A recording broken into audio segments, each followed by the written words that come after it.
Selamat pagi pemirsa. Dua hal yang teramat penting dalam mewujudkan good governance dan mendukung baik kebijakan maupun program yang dibuat pemerintah adalah transparansi dan partisipasi. Transparansi dapat diwujudkan dengan keterbukaan informasi publik, sementara itu partisipasi antara lain dapat diwujudkan dengan membuka ruang dialog seluas mungkin. Bukan semata antar kementerian atau lembaga, melainkan juga dengan seluruh pihak yang terkait dengan kebijakan pemerintah itu. Pemirsa, inilah editorial Media Indonesia di seri ini Rabu 14 Desember 2022 dengan tema membenahi etika birokrasi bersama saya Leonard Samosir. Editorial Media Indonesia ini juga dapat Anda dengarkan, Anda simak melalui MG Radio Network di frekuensi 94,7 FM di kawasan Jakarta dan sekitarnya. Para pendengar dan Anda semua bisa ikut menyatakan pendapat Anda dengan menelepon nomor telepon 021 583 99 100. Dan pemirsa, pagi ini telah hadir bersama saya anggota Dewan Redaksi Media Group, Abdul Kohar. Mas Kohar, selamat pagi. Selamat pagi. Sehat-sehat, Mas? Sehat, alhamdulillah. Jangan marah-marah kepada saya di tempat ini ya. Oh iya, enggak. Kalau ada masalah, bicara di luar ya. Ada etikanya. Ada etika, oke. Kita beralih ke berita selanjutnya di halaman 2. Ini terkait dengan kasus terbunuhnya Brigadir J. Tuduhan pelecehan bagian skenario Sambo. Ya. Ini akhirnya confirm atau bagaimana, Mas Kuan? Ini keterangan dari Richard. Oh, Richard. Richard Eliezer. Kan ada salah satu pernyataan ya waktu itu bahwa terjadi pelecehan seksual di Duren 3. Duren 3 atau Magelang ya? Di bab awal itu, BAP awal itu di Duren 3 disebutkan. Oh, oke. Dan itu kemudian dibantah. Setelah dibantah melalui keterangan Richard Eliezer, diakui bahwa memang itu bagian dari skenario. Menurut Eliezer? Menurut tim dari Sambo juga mengakui bahwa itu awalnya memang skenario untuk tembak-menembak. Tapi kalau yang di Magelang, kata Sambo bahwa itu terjadi. Nah, yang di Duren 3 itu sebetulnya tidak terjadi, tetapi memang dibuat seolah-olah terjadi, sehingga ada alasan untuk mengatakan bahwa itu terjadi tembak-menembak. Jadi di situ seolah-olah diskenariokan korban atau Brigadir J. Joshua ini melecehkan Putri Candrawati, lalu kemudian diketahui oleh Richard, diingatkan oleh Richard, nggak terima, kepergok, terus terjadilah tembak-menembak. Kira-kira begitulah skenario awal yang kemudian akhirnya terpatahkan semua. Iya, menarik karena dua kubu ya, kalau saya boleh katakan begitu, Mas Kohar, itu berkeras dengan apa yang terjadi, versi mereka masing-masing. Yang saya berpikir hakim nanti akhirnya bagaimana ya? Ya, hakim yang menilai. Hakim akan memberikan penilaian dan apapun keputusan hakim, ya sebagai publik yang berada di dalam wilayah negara hukum, ya kita harus patuh. Kalau kita tidak setuju dengan keputusan hakim, masih ada mekanisme yang lain. Mekanisme tingkat banding lah. Kita ikuti lagi nanti perkembangannya karena kelihatannya lewat akhir tahun ini masih berlanjut ya kasus ini. Kelihatan ini kan baru pembuktian pernyataan saksi-saksi. Kan belum ada nanti tuntutan dan seterusnya. Baik. Kita tinggalkan berita itu, pemirsa, kita ke berita selanjutnya di halaman 3. Ini di kolom pemilu 2024. Ini berita yang mengejutkan juga nih, Mas Kohar. KPU dituding curang, somasi melayang. Ini dituding curang oleh siapa, di kasus apa ini, Mas? Ada beberapa KPU di daerah yang dalam hal verifikasi faktual itu dianggap melakukan kecurangan. Ada bentuk-bentuk kecurangan, ada yang disebut-sebut bahwa ada yang partai tadinya itu sudah dinyatakan tidak lolos verifikasi, ketika kemudian diverifikasi faktual, kemudian tiba-tiba berubah. Jadi lolos begitu? Jadi lolos. Ada kriteria kelolosan yang serba tidak jelas. Jadi intinya adalah ketertutupan itu akan melahirkan kecurigaan. Nah, ini yang banyak terjadi di dalam keputusan apapun, termasuk dalam pleno KPU, contohnya yang di Sulawesi Selatan yang disebut-sebut melakukan dugaan kecurangan, manipulasi, meskipun KPU-nya mengatakan belum ada yang tanda tangan kok, belum ada pleno yang ditetapkan, semuanya masih sangat mungkin berubah. Somasi ini artinya apa ya kalau kemudian dilayangkan, apa yang harus dilakukan? Ya, mereka menuntut terbuka, hasil itu dibuka secara luas kepada publik. Bagaimana bentuk verifikasi faktualnya, apa temuan di lapangan. Kalau memang tidak lolos, ya nyatakan tidak lolos. Kalau lolos, ya nyatakan lolos. Ya, biar kecurigaan-kecurigaan itu menjadi tidak ada. Kan gitu. Kita nanti tunggu kelanjutannya seperti apa berarti ya. Kita ke editorial pemirsa pada hari ini diberi judul membenahi etika birokrasi. Memang hari-hari belakangan ada video yang viral ya Mas Kohar. Bagaimana seorang bupati dalam rapat nasional, rapat koordinasi nasional memprotes yang menurutnya terlalu sedikit bagian dari daerahnya bagi hasil, dan sampai ada kata-kata yang sebenarnya tidak pantas ya, setan atau iblis. Nah ini beberapa orang mengatakan ini kelihatannya bupatinya emosional sekali, pasti ada kejadian-kejadian sebelumnya, walaupun mereka menyayangkan kata-kata itu. Artinya memang harus dibuka nih dana bagi hasil. Memang belum terbuka atau bagaimana? Ada perbedaan cara menghitung.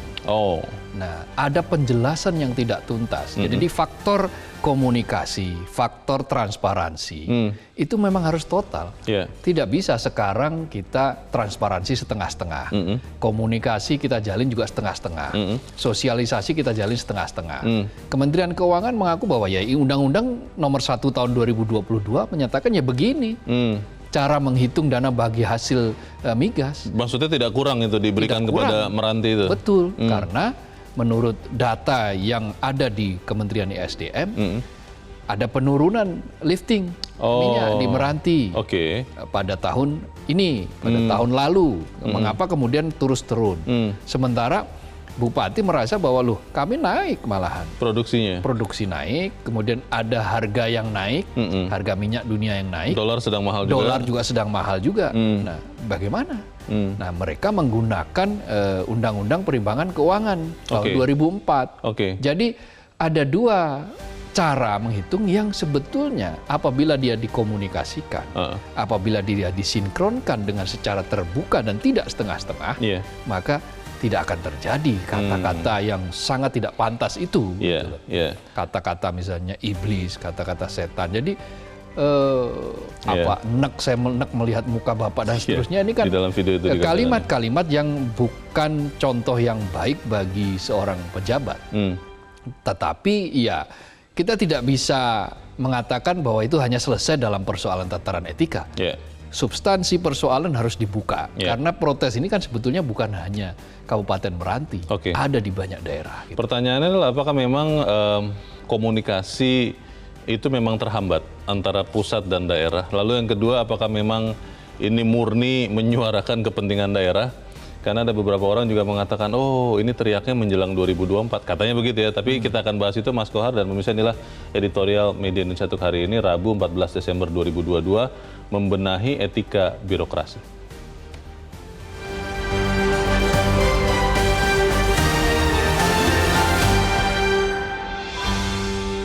Membenahi etika birokrasi.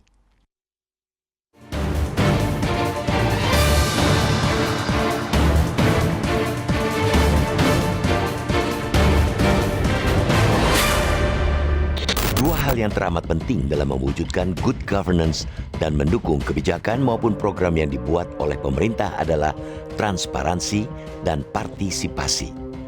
Transparansi dapat diwujudkan dengan keterbukaan informasi publik, sementara partisipasi antara lain dapat diwujudkan dengan membuka ruang dialog seluas mungkin, bukan semata antar kementerian atau lembaga, namun juga kepada seluruh pihak yang terkait dengan kebijakan tersebut. Maka amat disayangkan jika muncul perseteruan antara Bupati Kepulauan Meranti Riau, Muhammad Adil, dengan jajaran Kementerian Keuangan.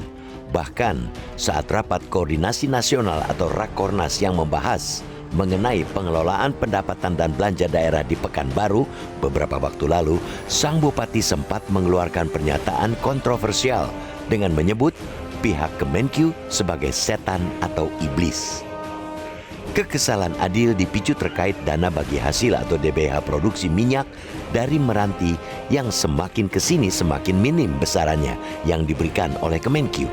Hal tersebut menurut dia tidak sebanding dengan kenyataan di lapangan. Pasalnya, menurut Adil, harga minyak Meranti terus melonjak di tengah terkereknya harga minyak dunia dan naiknya nilai tukar dolar Amerika Serikat. Adil mengaku telah berulang kali menyurati Kemenkyu untuk melakukan audiensi, tetapi jajaran Kemenkyu meminta audiensi dilakukan secara online.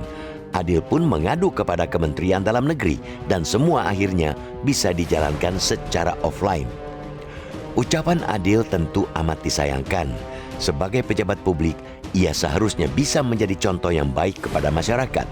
Menteri Dalam Negeri atau Mendagri Tito Karnavian bahkan memberikan teguran keras kepada Bupati Kepulauan Meranti ini.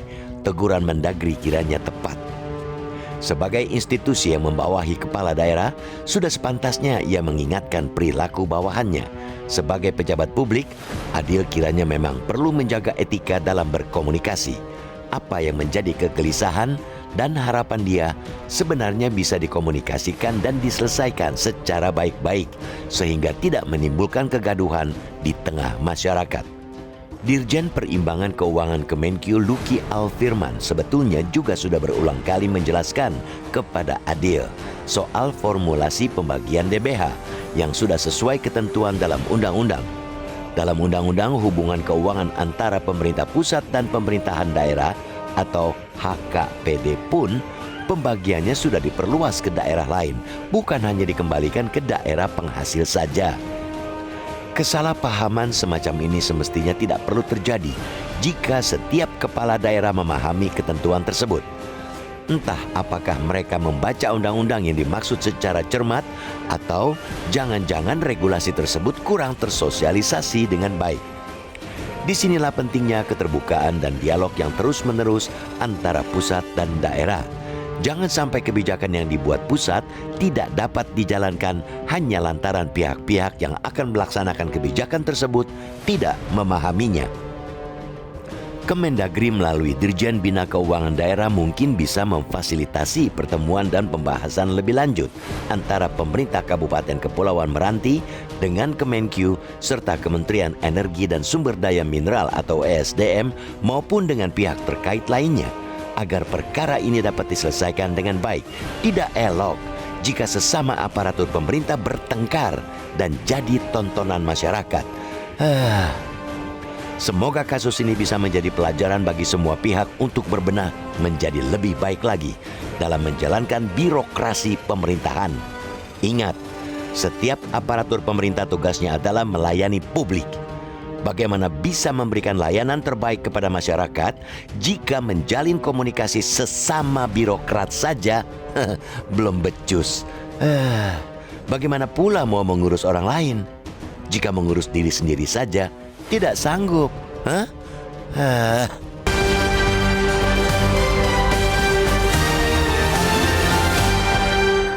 Di bagian berikut Anda bisa ikut menyatakan pendapat Anda terkait editorial pagi ini. Pemirsa, untuk saat ini tetaplah bersama kami.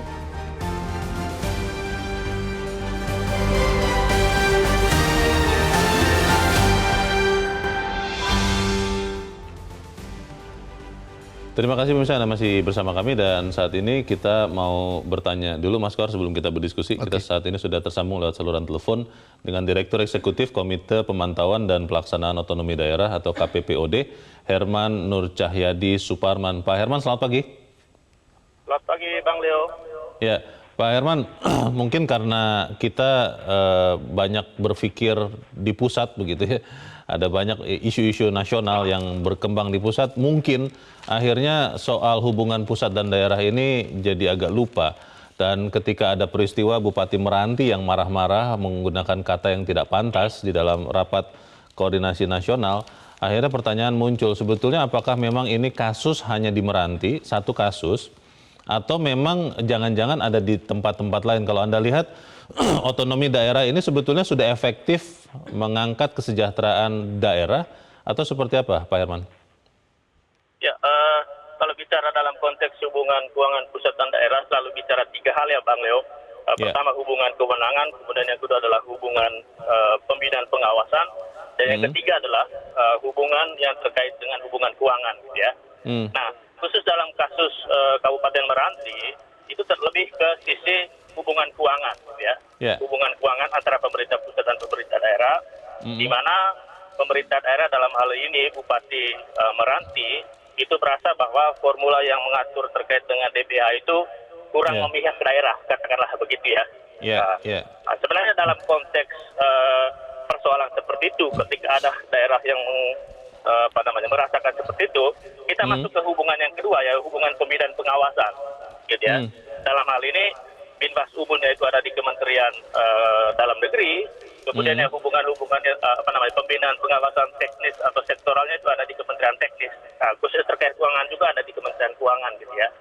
Yang memang kalau kita melihat dinamika sejumlah pengaturan selama ini, ada memang beberapa undang-undang yang oleh perspektif daerah itu tidak terlalu berpihak terhadap kepentingan daerah, gitu kan lah ya. Misalnya pengaturan yang ada di dalam undang-undang Cipta Kerja, atau misalnya pengaturan yang terkait dengan pajak dan retribusi daerah di undang-undang hubungan keuangan pendapatan daerah, gitu ya. Tetapi perlu kami tekankan dalam kasus Meranti ini memang sebenarnya kalau kita membaca di Undang-Undang 1 tahun 2022 terkait dengan hubungan keuangan pusat dan daerah itu sebenarnya clear ya, sangat clear pengaturannya, gitu ya. Baik itu DBH pajak, gitu ya, maupun DBH yang terkait dengan sumber daya alam dengan alokasi atau porsi-porsi per daerahnya, per daerah penghasil untuk provinsi atau kabupaten dalam daerah penghasil dan segala macam, gitu Bang Leo. Gitu ya. Kemudian yang kedua, kalau dikatakan bahwa apakah otonomi daerah ini meningkatkan kesejahteraan, nah kita perlu lihat dulu dalam menuju kesejahteraan itu. Kalau kita lihat di Undang-Undang Pemda, pertama adalah peningkatan pelayanan publik, kemudian yang kedua adalah pemberdayaan masyarakat, ya. Kemudian yang ketiga adalah daya saing, gitu. Jadi tiga ini yang mesti kita lihat dulu sebelum kita bicara kesejahteraan. Nah, kalau kita lihat misalnya di sisi daya saing, gitu ya, hasil terbaru dari kajian KPPOD misalnya yang kita ukur di seluruh kabupaten di Indonesia di 414 kabupaten itu, kita memang masih di level sedang, Bang Leo, gitu ya. Artinya ada banyak pekerjaan rumah yang mesti diselesaikan, tidak hanya oleh pemerintah daerah, tetapi juga oleh pemerintah pusat, terutama dalam kerangka Binbas, gitu Bang Leo, gitu. Ya.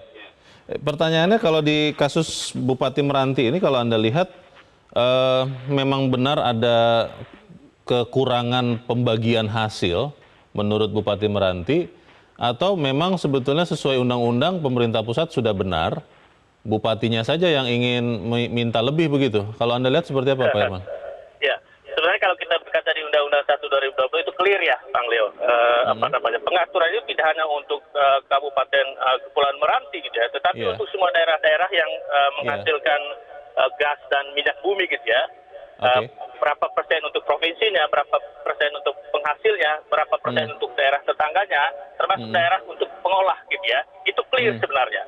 Tetapi yang kami lihat sebenarnya, gitu ya, ini juga sebenarnya menunjukkan fenomena yang mungkin jadi pembelajaran tidak hanya untuk pemerintah daerah, tetapi untuk pemerintah pusat juga, bahwa dalam menyusun kebijakan, mulai dari perencanaan, implementasi sampai monitoring evaluasi, pelibatan stakeholders kunci itu menjadi salah satu isu krusial, gitu ya.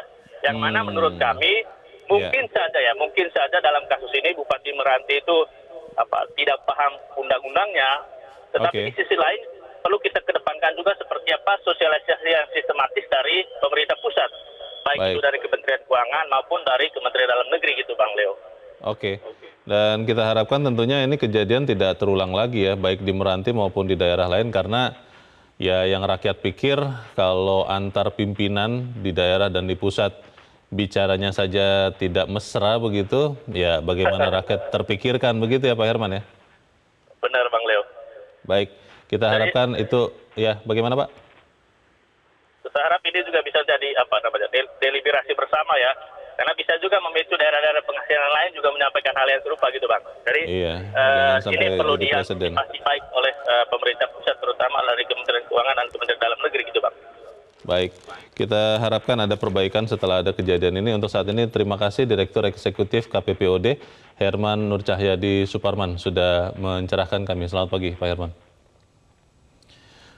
Pertanyaannya Mas Kohar, dalam peristiwa ini kan logikanya tidak ada asap kalau tidak ada api. Iya. Saya cenderung melihat bahwa kalau memang benar misalnya bupatinya yang salah, saya tidak melihat kemungkinan bahwa salahnya 100%. Pertanyaannya adalah apakah memang ada komunikasi yang kurang? Apakah memang tadi seperti dikatakan Pak Herman, Bupati Meranti ini kurang dilibatkan dalam penyusunan kebijakan, atau kurang diinformasikan, kurang dibina, atau seperti apa? Ada kritik begini. Salah satu kritik itu adalah dalam beberapa tahun terakhir proses legislasi di DPR, pembuatan undang-undang, itu kurang melibatkan stakeholder. Ini juga kritik yang penting. Menurut saya jangan langsung kita tolak. Banyak sekali undang-undang yang tiba-tiba muncul, tetapi merasa, loh, para stakeholder tidak dilibatkan. Membicarakan tentang sesuatu yang berkaitan dengan kami, tetapi kok kami tidak pernah diajak bicara. Meskipun pembuat undang-undang selalu mengatakan ini kan sudah lewat sosialisasi, lewat FGD, sudah begitu. Melalui FGD, sudah melalui penyerapan aspirasi dan seterusnya. Tetapi apakah penyerapan aspirasi itu sudah menyentuh substansi?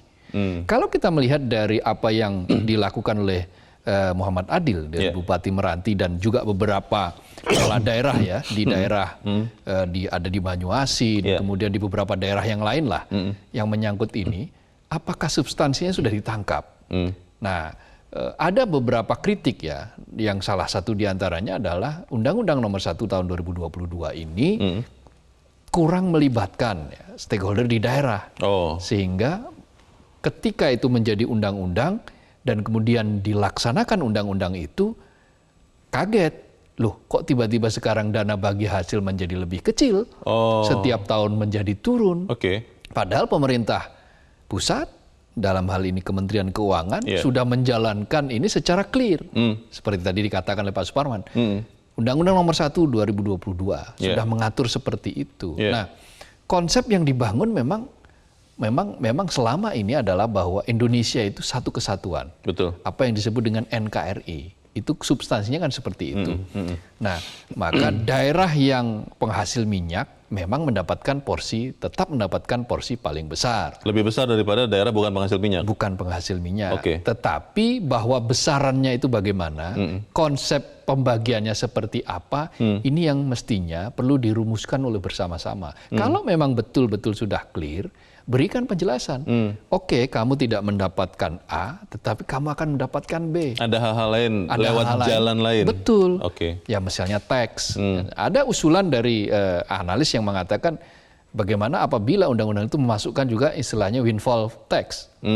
Ya ketika ada rezeki nomplok dari naiknya harga minyak atau naiknya kurs dolar, maka ada bagian lagi tambahan proporsional bertambah untuk daerah penghasil. Untuk daerah penghasil minyak, dan itu juga masuk dalam konteks dana bagi hasil. Nah, semuanya memungkinkan kalau perumus undang-undang memang tidak buru-buru dan tidak membuat shortcut gitu. Memang undang-undang tidak menyenangkan.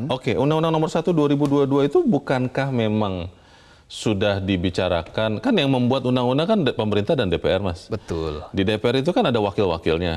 Kepala daerah kita tahu juga semuanya umumnya berasal dari partai politik. Artinya kan sudah diwakili juga di DPR. Apakah tidak nyambung nih komunikasi antara wakil partai politik di DPR dengan wakil partai politik yang jadi kepala daerah nih? Idealnya begitu. Idealnya seperti itu. Tetapi sesuatu yang ideal, dasolen itu tidak selamanya menjadi dasein. Kan? Segala sesuatunya, apa yang diidealkan, belum tentu itu yang terjadi di lapangan. Nah, banyak hal-hal seperti itu. Apa yang terjadi, misalnya kritik terhadap dulu Undang-Undang Cipta Kerja, itu substansinya saja tidak banyak diketahui oleh berbagai kalangan orang. Maka muncul isu yang macam-macam, RKUHP dan seterusnya. Maka ini bukan persoalan yang mudah. Mengelola demokrasi itu bukan soalan yang mudah, tetapi ya harus. Persoalannya kalau kemudian kasus ini dibiarkan begitu saja, artinya tidak di-clearkan sejelas-jelasnya, dan tidak juga dimintakan pernyataan lanjutan dari pihak-pihak yang ada di dalam Rakornas itu, kan akhirnya muncul beredar nih di media sosial terutama, Mas Kohar, bahwa memang pusat ini tidak adil dengan daerah, bahwa daerah-daerah ini memang hanya ditarikin saja, tapi dapatnya sedikit. Nah, ini kan harus diklarifikasi. Kita akan bahas di bagian berikut dan bisa tetap bersama kami, Editorial Media Indonesia. Segera kembali.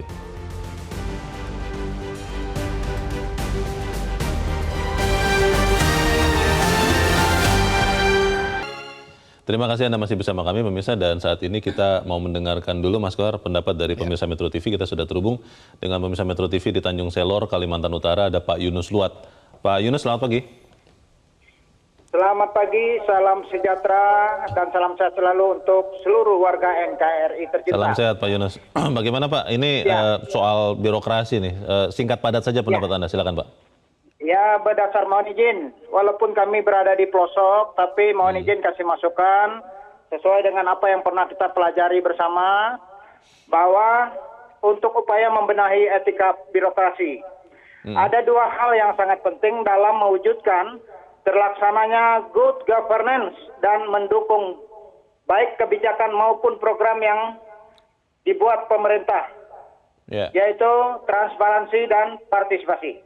Nah, transparansi dapat diwujudkan dengan keterbukaan informasi publik dan partisipasi diwujudkan antara lain dengan membuka ruang dialog-dialog seluas mungkin, bukan semata hanya antar kementerian atau lembaga saja, melainkan kepada semua pihak yang terkait dengan kebijakan tersebut. Mohon izin. Terima kasih Pak Yunus Luat di Tanjung Selor, Kalimantan Utara untuk pendapat Anda, Pak. Selamat pagi. Di belakang Pak Yunus ada Pak John Veto di Batam, Kepulauan Riau. Pak John, selamat pagi. Selamat pagi Bung Leo, selamat pagi Mas Kohar. Salam sehat selalu. Ya. Salam sehat. Silakan Pak John, singkat padat saja pendapat Anda, Pak. Silakan Pak. Iya. Membenahi etika birokrasi. Jadi saya ini kan tetangga kami nih, ya, Meranti ini. Lalu lulus serat panjang nama Pak dan ya. Tetangga kami. Jadi saya sangat setuju, ya. Kita gebrak-gebrak meja masalah apa kita itu. Ada yang tidak setuju, yang hilang apa dia pamornya bupati ini ada 2 kalimat. Ini yang tidak boleh diapakan oleh kepala daerah, yaitu bergabung dengan apa yaitu angkat senjata. Jadi ini udah melabrak NKRI 4 pilar. Jadi sebenarnya ya betul kata Bung Leo tadi, ya, komunikasi. Yang saya anehnya juga Bung Leo, Mas Kohar, kan bupati ini kan ada dia punya staf ahli dia, apalagi daerah Meranti, daerah Bengkalis, Siak itu kan penghasil minyak. Tentu ada dia punya staf ahli yang bidang mineral. Ini yang menggaji. Ini ada apa? Tujuh-tujuh ribut gitu dia kan tak ada begitu apa?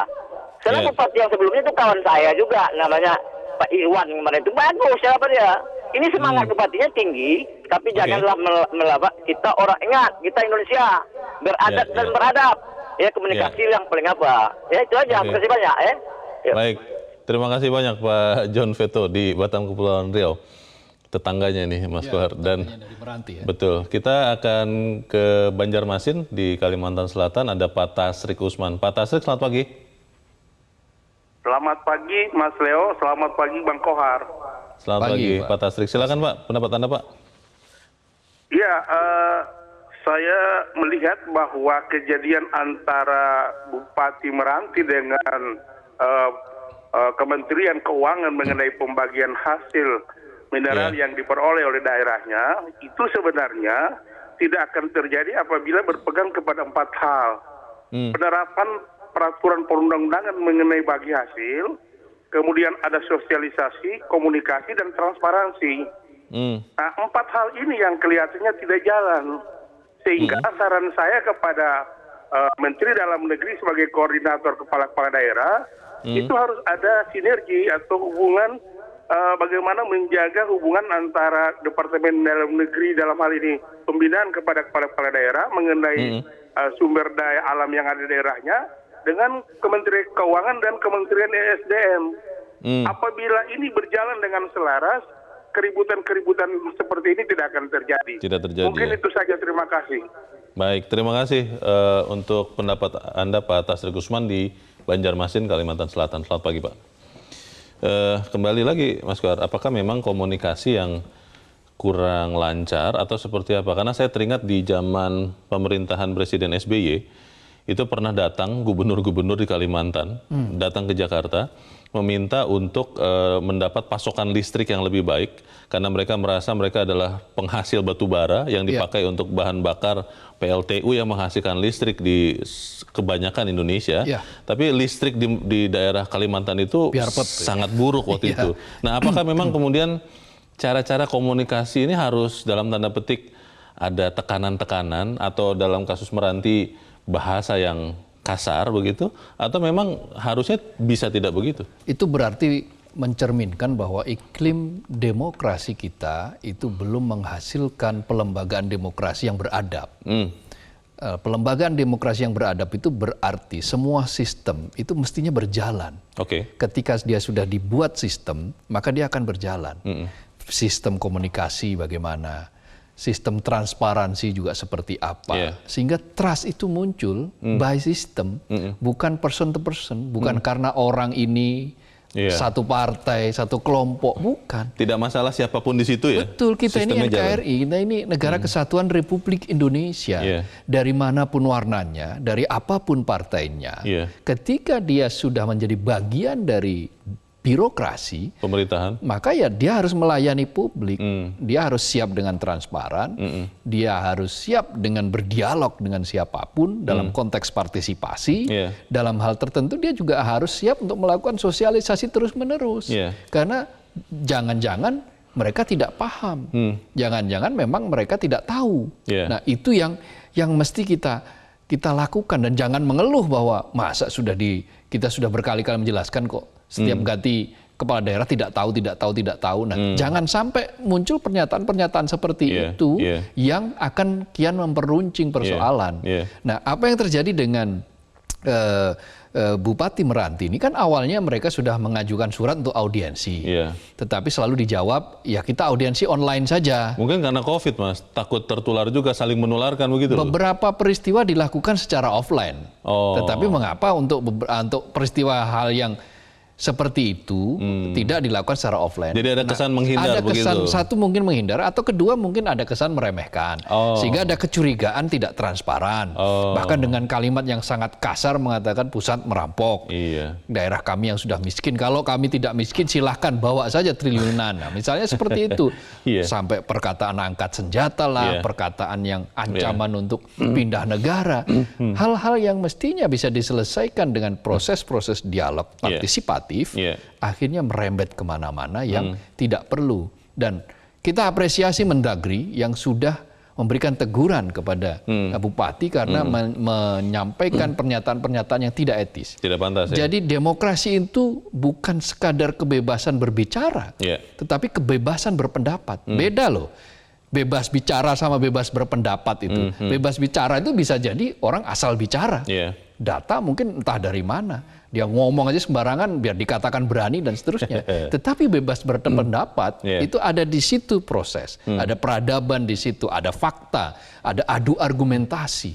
Perdebatan yang sehat, bukan debat kusir. Itu yang disebut inti dari demokrasi, melahirkan kebebasan berpendapat. Memang kita sayangkan kata-kata dan sikap yang dilakukan oleh Bupati Meranti ini ya, karena jangankan kepala daerah, jangankan bupati, kita yang warga negara biasa saja kan tidak sepantasnya mengucapkan kata-kata kasar seperti itu. Nah, tapi pertanyaannya begini, Mas Kohar, kalau Mendagri sebagai tadi menggunakan istilah Pak Tasrik, koordinator kepala daerah sudah menegur, apakah cukup hanya menegur atau memang ini benar-benar harus diselesaikan? Kalau saya berpikir harusnya diajak bicara lagi, dijelaskan sejelas-jelasnya, supaya kemudian ini tidak memunculkan peluang daerah-daerah lain juga berpikir hal yang sama nih, Mas Kohar. Bagaimana? Betul, harus dibuka.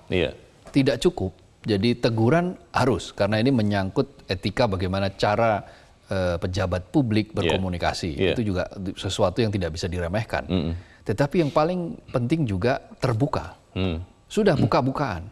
Bupati juga kalau perlu kepada rakyatnya, pada publiknya juga buka-bukaan. Kan Bupati Meranti juga dikritik oleh Kementerian Keuangan. Sampai bulan November serapannya baru 9%. Sangat rendah ya? Sangat rendah. Di bawah rata-rata nasional yang 33% di daerah, beberapa daerah. Ini juga harus bisa, dia juga harus berani menjelaskan transparansi. Pemerintah, Kementerian Keuangan menyatakan, oke, betul bahwa kenaikan dana bagi hasilnya sedikit karena ada penurunan produksi. Tetapi dana alokasi umum untuk Meranti naik 3,6%. Nah, itu juga dibuka seperti apa elemen instrumen. Jadi basis kinerjanya dibuka, siapa yang siap untuk berdialog harus dibuka. Jadi semuanya menjadi clear, terang benderang, tidak ada yang ditutup-tutupi. Fakta bisa terjadi. Kalau contoh tadi misalnya listrik di Kalimantan. Saya menyaksikan sendiri, mengalami sendiri bagaimana tahun-tahun 10 tahun yang lalu misalnya listrik di Kalimantan itu biar pet itu dalam hitungan jam. Parah ya. Dalam satu hari bisa 10 kali, bisa lebih, 12 kali. Lebih Mas. Malah lebih kan. Ada. Jadi bagaimana masyarakat bisa bagus kalau seperti itu. Sedangkan misalnya di Kalimantan Tengah saja misalnya, mereka juga penghasil batu bara. Batu bara menjadi bahan untuk menghasilkan listrik kan begitu. Perasaan itu ironi-ironi seperti itu paradoks ya. Itu terjadi. Kecurigaan atau mungkin perasaan-perasaan ketidakadilan itu kan harusnya dikikis kalau hubungan lebih dekat. Ada trust, ada saling percaya satu sama lain pusat dan daerah. Apakah ini bisa dibangun? Kita bahas di bagian berikut. Mas Kohar dan Mirsa tetap bersama kami. Editorial Media Indonesia segera kembali.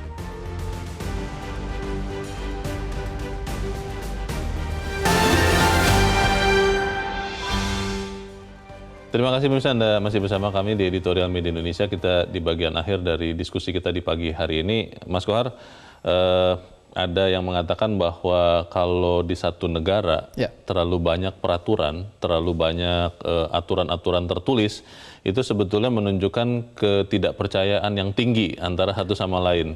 Tapi kalau dalam hal Bupati Meranti ini, apakah ini murni benar-benar kurangnya trust antara daerah dan pusat, atau memang ada motif politik? Karena yang tadi di bagian awal saya katakan menjelang 2024, jangan-jangan ada niatan kembali untuk maju, ini mencari popularitas. Karena memang sekarang ini sampai kita pun membicarakan kan beliau menjadi populer. Bagaimana Mas Kohar? Mencari panggung politik itu sah. Di dalam masyarakat demokratis, dalam masyarakat demokrasi itu sah. Mereka menyampaikan keluh kesah kepada publik. Misalnya katakanlah demi pencitraan dia untuk terpilih kembali sah. Tetapi yang penting apa yang dia nyatakan itu adalah faktual. Satu, fakta.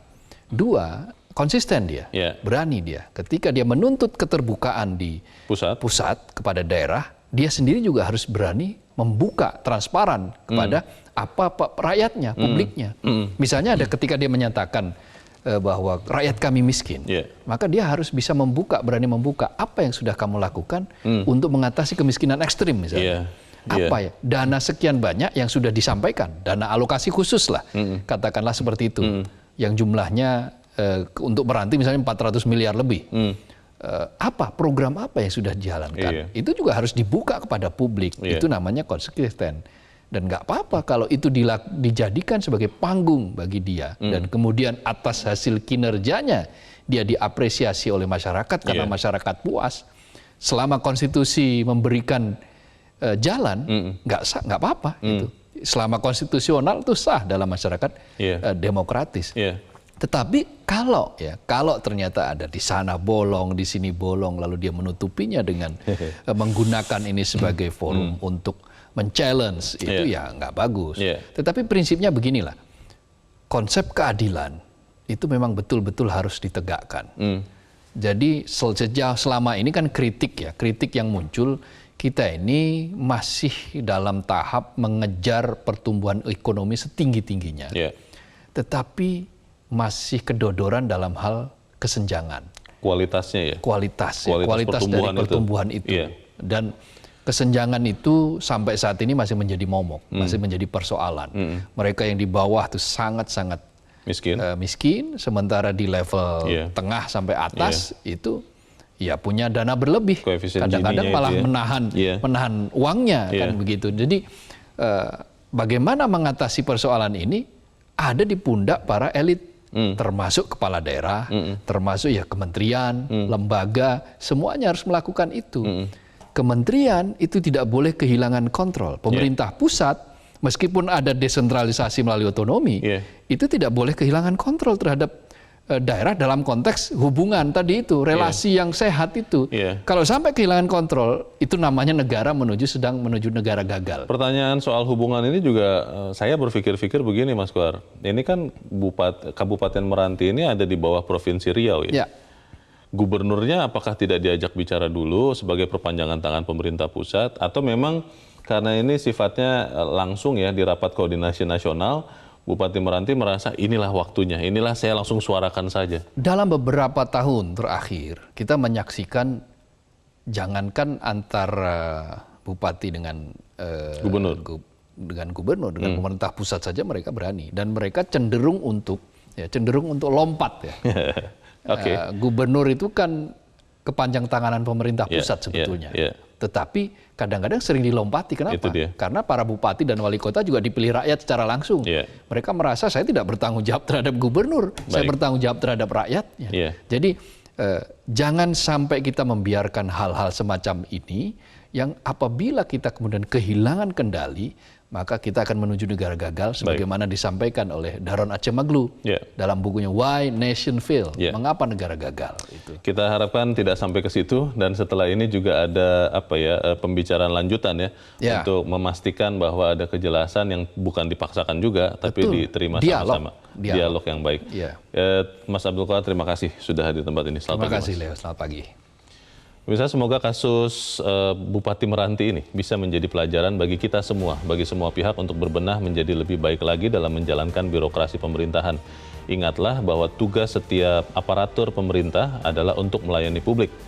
Bagaimana bisa memberikan layanan terbaik bagi masyarakat kalau berkomunikasi sesama birokrat saja belum lancar. Semoga ini menjadi pelajaran untuk kita semua. Kita sama-sama ikuti nanti perkembangannya seperti apa.